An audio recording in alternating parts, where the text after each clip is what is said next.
go. So here we have, this is the aerial, or what we call as an antenna. And because we don't have a straight connection to it, like a needle in the tree, and we don't want that, I use a coupling coil. And the coupling coil, when it's a toroid, so when it surrounds a tree, but also when it's like a circle. So if we put a wire in a circle, what it creates is a magnetic field that kind of goes in this direction, inside. Yeah? So from inside to outside, and it keeps flowing like this. So while doing that, it kind of captures what the aerial has received. So through electromagnetism, it captures the waves that the aerial naturally receives. Okay, so then we have this in the coil, and then we want to get that out of the coil to listen to it. So then we use, I'm using a wire to connect it to a circuit that is quite experimental. It's called a bridge rectifier. Okay, bridge rectifier, and it consists of four diodes that are united together in like a Ouroboros shape, so they kind of bite their own tail.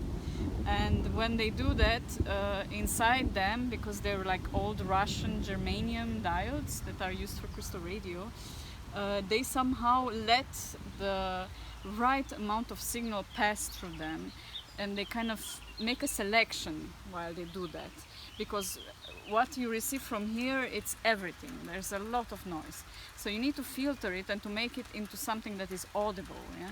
And this happens here.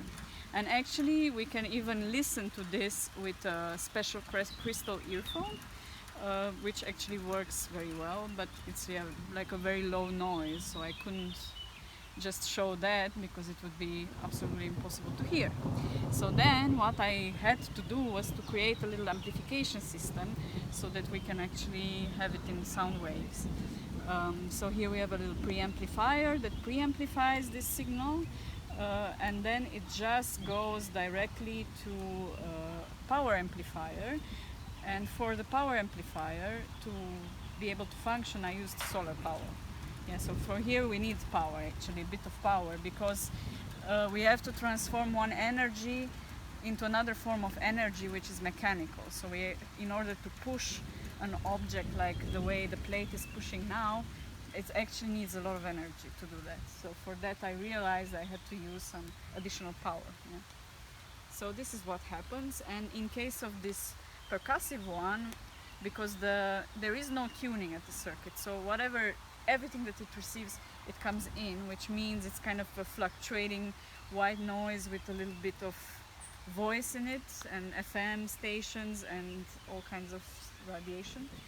So because it doesn't have a tuning circuit, which it was my idea not to have one, I used for this one also a divider that slows down the frequency. So it just takes the same frequency and slows it down until it becomes a low frequency. And these low frequency rhythms we can hear as percussive rhythms, because they go through a little motor that we have here. So there is no speaker, there is just a little motors, vibromotors. And the way they work is that I send these frequencies to the motors, and the motors actually manage to make sound through a principle called magnetoconstriction. And what does this make is that the electromagnetic field created in the coil of the motor makes and dilates the iron of the case of the motor, which then sends this vibration further onto the plate. And this is the sound that we hear.